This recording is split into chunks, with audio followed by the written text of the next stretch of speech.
are in the world, welcome to a wonderful, wonderful debate we have planned for you this afternoon. On behalf of the APFA's National Ballot Committee, I'd like to welcome you to a debate amongst the candidates for National Treasurer. My name is Brian Lane. I'm the Director of Debate and a University Distinguished Professor at the University of North Texas. I'm here to moderate the debate. So let me tell you a little bit about what we're going to do. We have a series of questions that have been asked by both different candidates. They submitted the questions to me. I selected among those questions and then randomized the order that they are in for every question that we go through, and there are 6. Each candidate will give an opportunity to answer that question. It'll be a maximum of 2 minutes long, and then each candidate will also have an opportunity to rebut the other candidate's answer, only 1 minute long. We also have opening and closing statements from both of them. While I'm here, let me introduce both of our candidates to you for National Treasurer. On the one side, Mr. Tommy Yang. This is where you applause, everybody. Yay. And on the other side, Mr. Erik Harris. Yay. Our candidates understand the rules, and they have set up to do the debate to the best of their ability. Let me make sure that let me assure you there's no recording that is permitted other than the one that we are doing.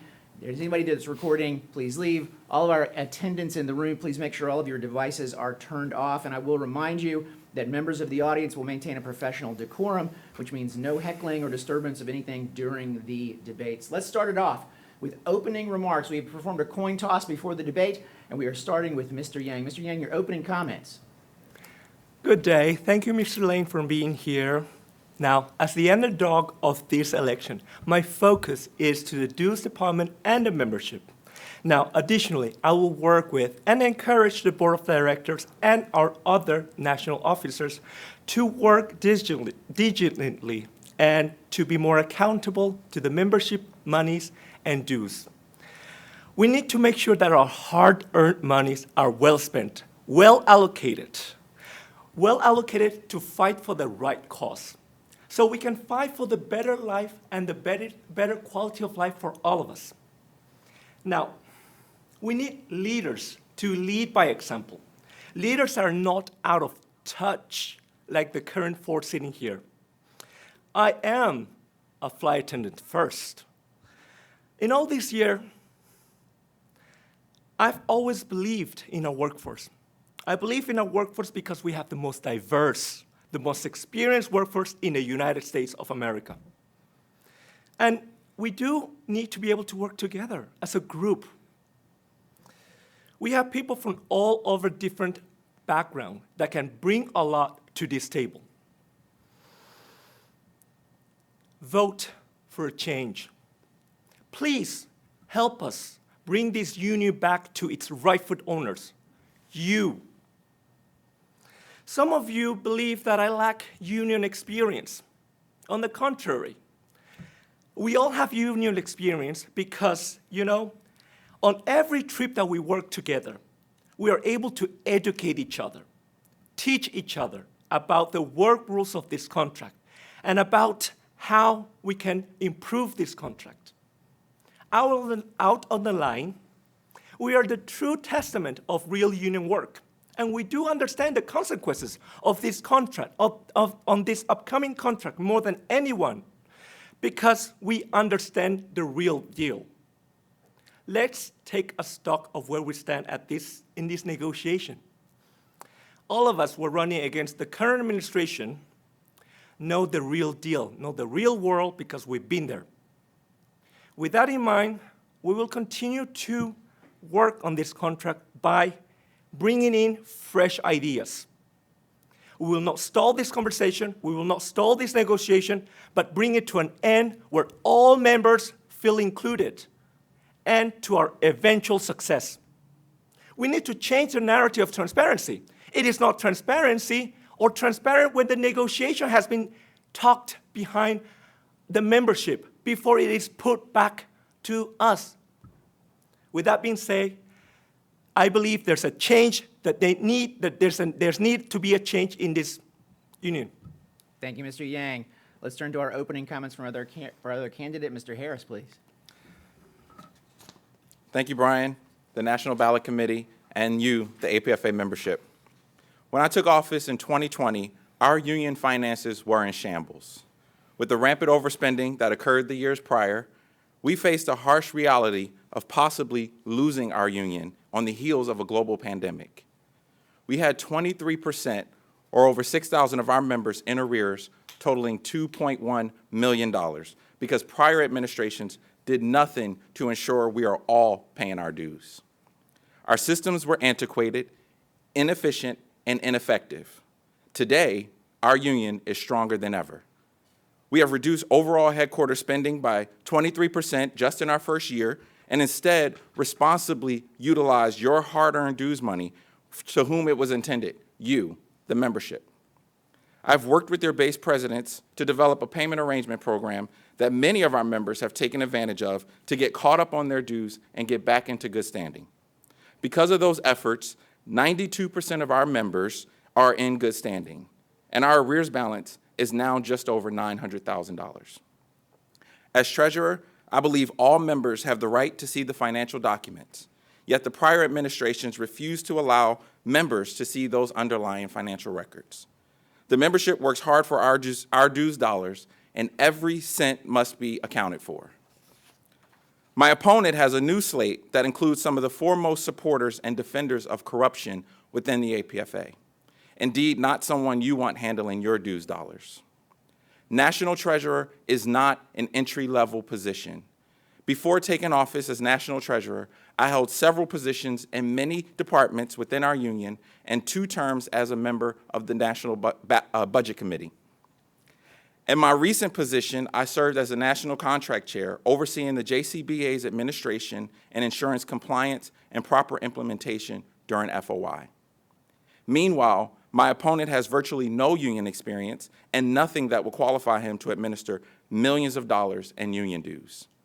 If elected, he would be the most unqualified national treasurer we've had in decades. We are also in contract negotiations and must work as a team.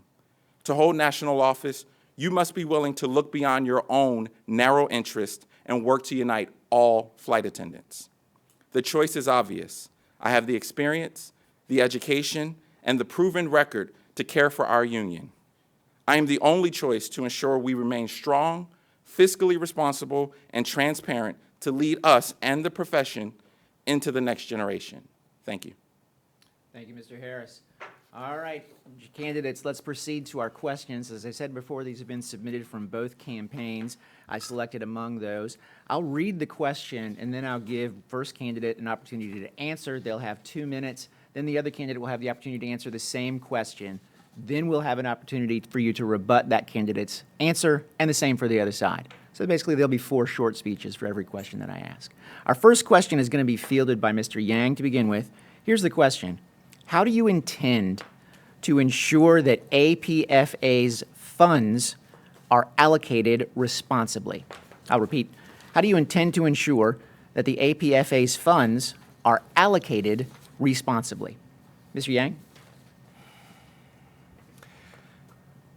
We need to make sure that our budget allocation aligns with our union's interests and mission, and ensure that those funds are directed toward initiatives with high impact and clear alignment.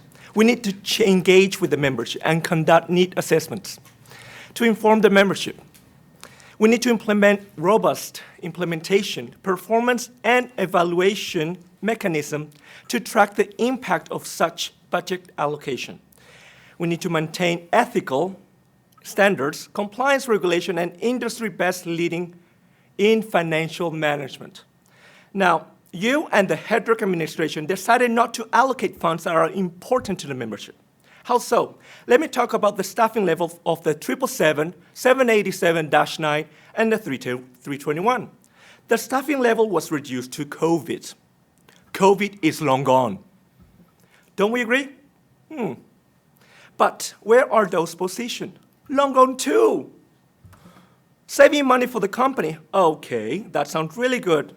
Yet, the money doesn't give us peanuts because we get 1.1%. Your administration failed to fund those studies to show the burden that your colleagues suffer from the reduced staffing. It is quite clear to us that your actions clearly benefits the company.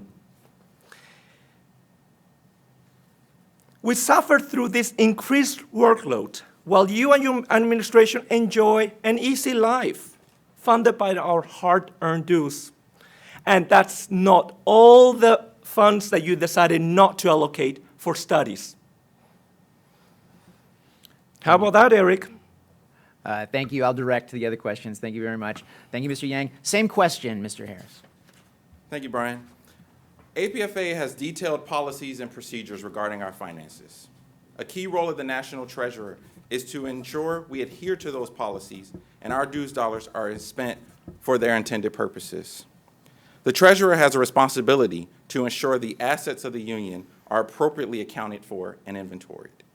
Also, as Treasurer, I work closely with the base presidents to make any necessary updates to our policies, which governs the spending of our funds. Under my watch and the watch of our fellow national officers, I can assure you that we take the accountability and transparency of our spending very seriously. Unfortunately, that wasn't the case in past administrations, and we still feel the results today. We had national officers thinking it was okay to spend $10,000, $15,000, $20,000 on an apartment. Others took the union credit card to buy meals anytime, even though they already received meal allowances. Completely unacceptable. I won't get into the details of all the missing furniture and change formulas because that is already documented and available. But I am incredibly concerned, as your treasurer, that we have individuals running for office who seem motivated to undermine financial reform and accountability.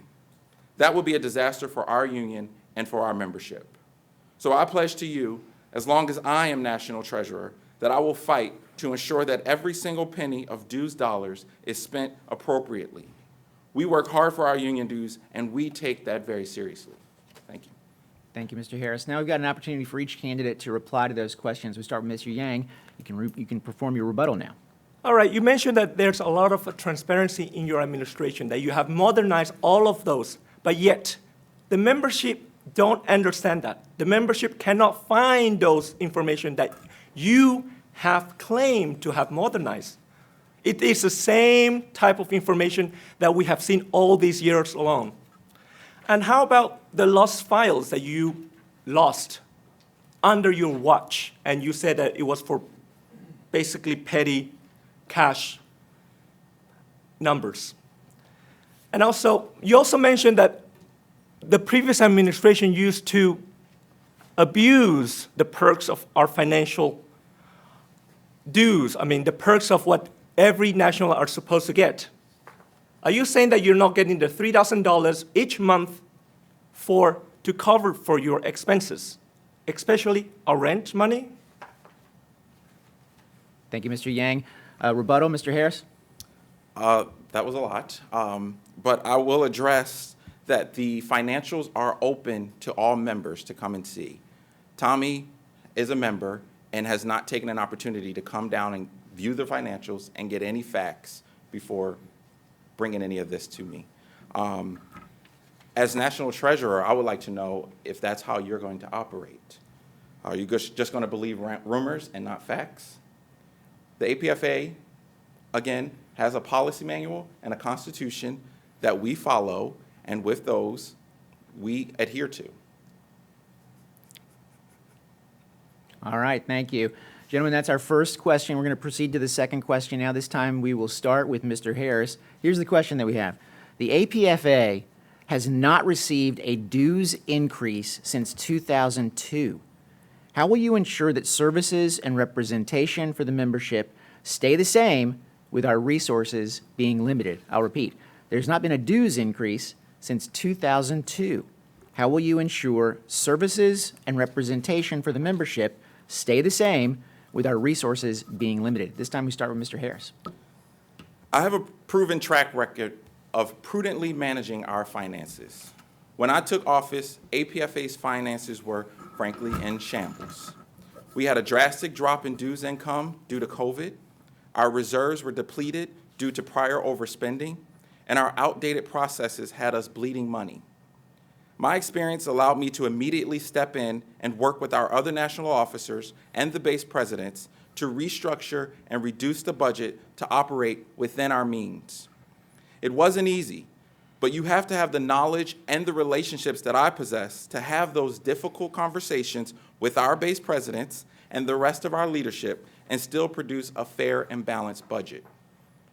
We were operating on antiquated paper systems, so I've instituted multiple modernization projects that allowed us to save on staff costs and run more efficiently. It takes hard work to run this union. We are constantly working with our leadership to prioritize how we spend our dues money. But we also have to keep in mind the core of what we do, which is defending our membership, defending our contract, and taking on this company. Having the ability to achieve that without having an increase in dues only comes through experience, necessary experience, and qualifications that my opponent clearly lacks to be able to administer this process. He has little to no experience in any union position, yet he is running for one of the most important positions in the union. He has no fundamental idea of how our national headquarters or even our bases operate. Thank you, Mr. Harris. Mr. Yang, same question. No dues increase. How will you deal with that? Our union, the members of our union, we're all suffering. How can we ask our members for increasing dues when for these past 5 years we haven't gotten a raise? Our wages has been depreciated due to this ongoing outrageous inflation, more than 7% the past 2 years or 3 years. We cannot ask for an increase. So my opponent, who has been in his position, he should know better. If he's able to work those 4 years on our budget, he should be able to reduce those costs. We have a lot of costs that as a financial officers shouldn't be there, shouldn't be enough, shouldn't be too much. I mentioned the $3,000 that each of them gets for housing. How about reducing those first? We need to reduce those costs before we ask the membership more money. My opponent here claims that I don't have union experience. Now, it's a funny thing because he is the one who shadowed me during my first week when I came to this same place where it was more people working together as a group. He was the one who shadowed me, who taught me about union work. And yet he claims I don't have union experience. How can you forget about things that happened 5 years ago? I was here with him. We were in the same place. And it seems that he cannot remember that. Back then, his reputation wasn't that good either. So how can we trust him now? Thank you, Mr. Yang. Rebuttal option, Mr. Harris. Well, I hope, Tommy, that you do a better job at researching as treasurer than what you've done on my background. Just to fact check you, I became the national contract chair in July of 2018. You shadowed in March of 2018. I wasn't in the building. You also didn't answer the question about how you will run this union without a dues increase. Again, my record has been proven, and I've been able to run this organization by cleaning up our finances, spending wisely, reducing cost, and not asking the membership for a dues increase. And majority of that was cleaning up the dues arrears issue that we were plagued with for the last 20 years. Thank you, Mr. Harris. Mr. Yang, rebuttal. Okay, so yes, you've been here working with the National Committee and everybody else. So when I get this opportunity, I will work with other national officers, the Budget Committee, and the Board of Directors to come up with plans. And let's not play fool that we are all by ourselves. We have a staff. The UAW members of this building are our staff that are here to support us. We have a lot of people, a lot of intelligent people working together to make this work happen. So you claim that you're really good at managing money, but let me ask you about something that I have on the LM2. Why do we spend $680,000 on computers alone last year? Is that a way to manage your budget? That's a lot of computer, don't you think? Is it like everybody gets one, or is it just the very few lucky ones? All right, thank you, Mr. Yang. Great job, candidates, on that question. Let's move ahead to our third question. This time we'll be starting with Mr. Yang. Let me state the question for us. This is a question that asks, what do you see as the treasurer's role in promoting financial accountability within the APFA? I'll repeat again. What do you see as the treasurer's role in promoting financial accountability within the APFA? This time we start with Mr. Yang. Having taught children for 10 years in Taiwan, I was able to learn how to communicate by writing weekly, monthly, and daily reports to parents on the progress of our children. I understand how to use those skills to update the membership as often as possible by using clear and concise language that can be understood by our members. As your treasurer, I see my role in promoting financial literacy and accountability within our union as something crucial because we need to foster this transparency, the trust, and inform our members. We need to implement educational initiative workshop aimed at enhancing this wonderful union that we have. We need to ensure that financial information are readily accessible to all members. We need to establish clear reporting mechanism and regular updates to members informed about our union finances.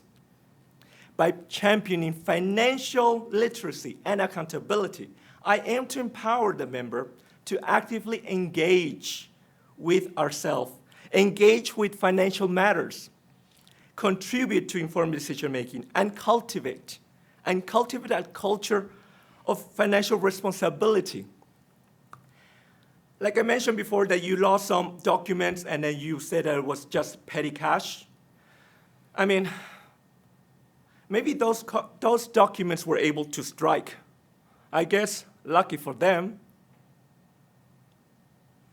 All right, thank you, Mr. Yang. Mr. Harris, the same question, which is about the role in promoting financial accountability. Yes, I guess I'll start with educating Tommy on what the role is. The National Treasurer's position isn't just about the finances.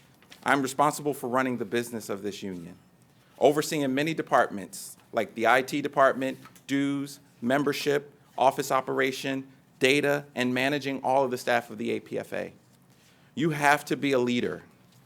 Most importantly, you have to be able to work with our base presidents and the other officers in taking care of our union for the interest of all flight attendants. I obtained a degree in accounting in 2007 and held several accounting positions in different industries before becoming a flight attendant in 2014. There were a lot of changes that needed to be made here at APFA, and that's what I've done. My focus was on achievable reform. I've opened the books so that members can see all the financials, brought our arrears percentage to less than 8% by fixing our broken dues system. There was a lot of wasteful spending here at APFA, and we fixed that. We needed data about our membership to fight this company, so we hired our own data analysts instead of relying on the company's data. I have a proven track record as your current national treasurer. I had a fundamental understanding of this role before taking the position through my past experiences in the union, where I actually served in several roles, including the Budget Committee. As I said in my opening, the National Treasurer is not an entry-level position. My opponent would have a very difficult time in this position. He has no knowledge of what the position requires, he lacks prior experience in finance necessary to take this on, and he has proven he has no plans to work for the interest of all flight attendants. Thank you, Mr. Harris. We turn to rebuttal time now. We start off with Mr. Yang. Your rebuttal, sir. You mentioned about education, about learning. We all are capable of learning everything that we have in our way. We're flight attendants. We're resourceful. Now, you mentioned about education. Those are wonderful skills. I have skills too. We all have skills. Those skills can be learned. You can go to college, you can go to so many places. Those things are learned. But one thing that I have that my competition lacks is integrity. Those skills are not learned. It's you have it or you don't have it. Now, also, I want to go back to all the things that he parroted on his previous Willing to Serve. He has served, he have mentioned all of those things. Wonderful, 4 years ago. Now, 4 years later, where are those things that he promised? Those are things that he actually haven't done. Thank you, Mr. Yang. Mr. Harris, your rebuttal. Again, my reputation and my track record speaks for itself. I wish this debate, we would be debating facts and our qualifications, but instead it's just an attack. All right, I want to take this opportunity to congratulate our candidates. You've made it halfway through the debate at this point. Let's move on to our next set of questions. This time we will be starting with Mr. Harris. We flip-flop each time. Here's the question. What steps would you take to ensure the number of members in bad standing is addressed? I'll repeat. What steps will you take to ensure the number of members in bad standing is addressed? Mr. Harris. When I took office, 23% of our members were in arrears. Through collaboration with our base presidents, I've managed to get that down below 8% and working to get that number to 0. Addressing our dues arrears issue is not just about making calls and sending letters to members in arrears. It has taken an overhauling of our entire dues billing system, creating policy and understanding how we got here. This wasn't an issue of our members not wanting to pay their dues. It is an issue of a broken system that caused us to lose income. All members benefit from our contract and must pay our fair share. We had to update the antiquated systems here at APFA to accomplish this. We had to deal with the various staff issues that arose with this process. Once we got an understanding of what the issues were, we then had to confront the company to make sure that they were doing what they were obligated to do. We had to hold them accountable, like making sure that they were sending out the required notices at the required time under the RLA and our contract. In this process, we got a better understanding of how and why we got into this situation. We had past treasurers not keeping policies and procedures up to date as our contracts changed, which snowballed to almost $3 million in arrears. Think about it, 23% of our members were in dues arrears. That was a staggeringly high number, yet it was allowed to continue by past national treasurers. That's completely unacceptable. In the months leading up to the strike vote, we reduced our arrears by 56%, had almost 300 members take advantage of our new payment arrangement program, and 20 agency fee payers and LS objectors rejoined the union just to participate. Yet my opponent couldn't even show up for a single picket. That took a lot of work that only I have the experience and qualifications to continue. Thank you, Mr. Harris. Mr. Yang, same question. How will you address the members in bad standing? We need to be able to work together as a cohesive group. We have the dues department, and we have a lot of resources in our hand to help us get people back to dues current. We do have to realize that. I mean, I grew up in Taiwan, where my family talk about money everywhere. I mean, even when we're having lunch. I know that talking about money is very, very different in the United States. We have a different work group. We have a diverse background. Talking about money is not very easy. But then the way to approach this is to find a balanced way to be able to communicate and trust our membership. Now, Erik Harris claims that he's really good at doing the dues work. How about talk about Christine Wolanski? He forgot that she paid her dues, making her unable to compete in her base election. Now, if you're really proud of your work, how can you forget such a minute detail? A minute detail that is very important, not only to her, but to her base, Boston. And also, to work together, we need to find ways, not just to find your friend, to remove them for their trip, and then ask them to call people on your behalf. And we need to also make sure that we understand the rule of laws. We cannot report them and violate the Fair Credit Report Act, which my competitor, Mr. Erik Harris, has done and got the union in trouble. It also ruined people's credit. Thank you, Mr. Yang. We turn to the rebuttal opportunity. Mr. Harris, rebuttal to that. Again, I wish we were here to speak on qualifications of the position. Tommy Yang has no experience, and it's clear based on what he is bringing to this debate. I welcome you, Tommy, and any member to come down and shadow the National Treasurer's position or apply to be on the Budget Committee to get some experience to know how this position operates. When it comes to balloting issues, SBA-related matters, those are not covered under the National Treasurer's position. I think you may have the wrong position you're running for. All right, Mr. Harris. Mr. Yang, your rebuttal. You mentioned that you have a lot of qualifications. Like I mentioned before, qualification can be learned. He had 4 years to improve his qualification. But let's look at the budget. Let's look at how much money we've been burning since he took office.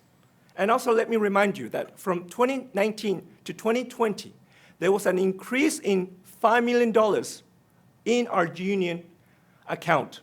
Now, how do we get extra $5 million where all of us were struggling due to COVID-19, due to being furloughed? How do we get $5 million? So you're telling me that you have all these qualifications, but yet our account and our budgets are never in green. Qualification doesn't prove that you can work well. You need to be able to prove that to the membership by allowing us to see it online, not just have an appointment. We're flight attendants. We're all over the world. All right, thank you, Mr. Yang. Candidates, we're getting ready to move on to our questions. I will tell you, as we go down the line in this debate, the questions get more and more specific, so be prepared for that. Mr. Yang, we'll start with you this time. Let me repeat the question for you, or start it off. The question is, how do you plan to ensure compliance with financial regulation and federal law? I'll repeat. What's your plan for ensuring compliance with financial regulations and federal law? Mr. Yang? Okay. After moving to the United States of America, my father had a very important message to me. He said to me, in this country, United States of America, it is important to follow the rule of laws. Following compliance and financial regulation, understanding the rule of law, and having a great integrity and responsibility are my most important set of skills. Firstly, I am committed in staying updated on the latest financial regulations and best practices through our ongoing education, professional development, and collaboration with my peers. Additionally, I believe in fostering a culture of accountability, transparency within our union, where all financial decisions and processes are documented, reviewed, and communicated effectively. Now, like I said before, do you not get us involved in a Fair Credit Report Act? Now, let me talk about this act. When you open a credit card with a company from a bank, we sign those documents, allowing the bank to report the debt to the credit bureaus. We, the membership, never agreed to allow such practice to happen. Like I mentioned before, there are flight attendants who are now unable to buy houses, car, because you have decided to report their dues arrears to the credit bureaus. The issue of dues arrear is an employment issue, not a credit card issue, to be honest. And honestly, shame on you for putting our membership through this. Thank you, Mr. Yang. Mr. Harris, the same question. How are you going to ensure compliance with financial regulations and federal law? Well, first, I'll do what Tommy hasn't done, and that's pick up the Constitution, because it outlines all the financial reporting that we are required to file with all the government agencies and to post on the website for our members. I've attended the Department of Labor training on how to manage our finances. I work with our in-house legal team, our new in-house legal department, which we have staff attorneys who help us in these processes. I work closely with our board of directors and the other national officers to ensure that I am on time with my filings and reporting. And to address the collections process, that process began far before I started. Since I've taken office, there's not a single member who is an active member who is in collections for dues. Members who have left the union with a balance have been sent to collections. That is the process that I changed because I too believe that an active member should not be in collections. Thank you, Mr. Harris. Mr. Yang, the same question. In the rebuttal? Oh, I'm sorry. I am so sorry. It is It's time for our rebuttal to that. Yes, please. It's okay. Start us on rebuttals. Okay, you said that you have complied with all these minimal regulation requirement. Why is it that you do the minimal? You comply, we comply, the American Airlines give us the minimal, yet you do the same thing, minimal. Here I have from 4 years ago that you claim to do a lot more, but yet you decide to do minimal. All right, and also you said that you have help from people during your job. So does that mean that I don't get the help? I will get the help once I am in the office, and I will be able to collaborate, and make this better. Thank you, Mr. Yang. For the rebuttal, I apologize again. Mr. Harris. Tommy, you have to work with a lot of people to be successful in this role. I'm not sure that you can do that. I have done more than the minimum. The minimum is what's in the Constitution. It's not a continuing qualifications education class that you plan to take. I work, again, with our national officers, our board of directors, our legal team, and I have experience for the last 4 years and years prior serving on the budget committee on what is required for financial reporting. The membership is updated every year with our LM2s and our annual audit. There are other audits, such as our agency fee payer audits, that I am a part of. All right, thank you both candidates on that last question. Our very final question for the debate, and we're going to start with Mr. Harris this time. As National Treasurer, you are responsible for overseeing the office and negotiating contracts. This question asks, what experience do you have in this area, specifically the area being overseeing the office and negotiating contracts? Mr. Harris? Yes. So I am the responsibility of the responsibility requires a treasurer who has the ability to lead a team, manage resources efficiently, and ensure that the office operates smoothly and effectively. Any issues regarding dues, membership, IT, data, or office operations, I work with the staff to resolve. As the current national treasurer, I oversee a team of 11 staff members, of which 8 are unionized.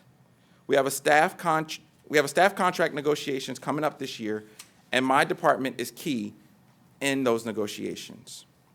As treasurer, I will work closely with the attorney leading those negotiations, and I am responsible for negotiating all vendor and employment contracts for APFA to ensure that all contracts are fair and in the best interest of our union and the membership. Thank you, Mr. Harris. Ms. Yang, same question. What's your experience in overseeing the office and negotiating contracts? I do know that I have the temperament and the patience to work with anybody that come across from all walks of life. I mean, granted, I worked with kids for 10 years. I have also a record of working with many different crews during my 10 years at American Airlines, and I have been able to foster great relationship. Now, he claims that he works with a wonderful set of teams. I can work with them.